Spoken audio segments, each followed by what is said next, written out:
Results Day is one of the most significant days in the school calendar.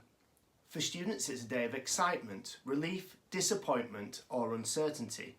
For parents, it can feel emotional. For teachers, it's often a culmination of months or even years of hard work.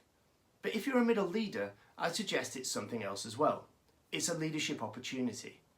Not because you're suddenly responsible for everything that happens in school, but because it's one of those moments where you can begin to broaden your perspective beyond your own role. Progression into senior leadership isn't about abandoning the habits that made you successful as a middle leader, it's about building on them. So today, I want to share 5 ways that Results Day can help you develop the mindset and habits that will prepare you for senior leadership. Look beyond the numbers. One of the biggest shifts in leadership is moving from reporting data to interpreting it. Results are important, but numbers on their own don't improve schools. The real value comes from understanding what those numbers are telling you. Instead of simply asking, how did we do? Try asking, why did we achieve these outcomes? Which strategies genuinely had an impact? Were there any surprises? Which students exceeded expectations? Which groups might need more support next year? Data tells you what happened. Leadership is about understanding why it happened and deciding what happens next. The more comfortable you become asking those questions, the more you'll develop the strategic thinking that senior leadership requires. Broaden your perspective. As middle leaders, it's entirely natural to focus on the areas you're directly responsible for. In fact, that's what good middle leadership looks like. But if you're preparing for senior leadership, this is a great opportunity to begin asking wider questions. How has the school performed overall? Are there patterns across subjects? What can we learn from departments that have improved significantly? Where might colleagues need additional support?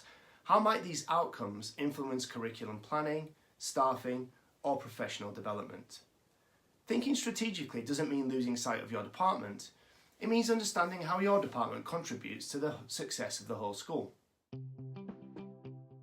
Be part of the solution. Every school has areas it wants to improve. Results Day often shines a light on them. As leaders, our instinct shouldn't simply be to identify challenges, it should be to think constructively about what comes next. If something didn't go as planned, ask yourself, what have we learned? What could we do differently? Which changes are realistic? How could I contribute? Senior leaders value colleagues who don't just explain problems, they help move the conversation towards solutions.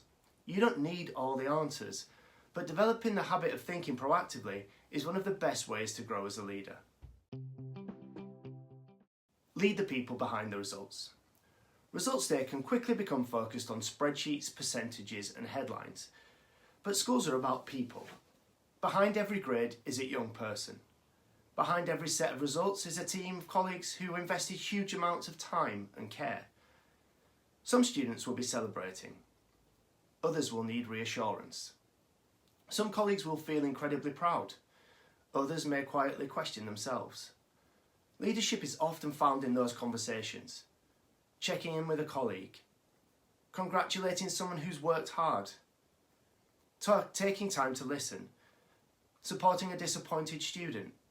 Those moments don't appear on performance tables, but they're often the moments people remember most. Capture the learning. One of the most valuable things you can do after Results Day is reflect. Not simply on outcomes, but on your own leadership. Ask yourself, what worked well this year? What decisions had the biggest impact? What would I repeat? What would I change? What have I learned about leading people using data or managing change? Those reflections are incredibly valuable, not only because they'll improve your practice next year, but because they'll become examples you can draw upon in future leadership interviews. The best interview stories aren't invented the week before. They're built over time through thoughtful reflection. Leadership starts before the promotion. One of the biggest misconceptions about senior leadership is that your mindset changes when you get the job. In my experience, it's usually the other way around. People develop the mindset first. The promotion then follows. Results Day is more than an operational event. It's an opportunity to think more strategically, support people well, and reflect on your own development as a leader. If you're aspiring to senior leadership, I hope these 5 ideas give you something to think about this results season. I'd love to hear from you in the comments. What's the first question you ask yourself when you see your results? And if you're interested in progression in senior leadership, consider subscribing. Every week I share practical leadership ideas to help you grow with confidence.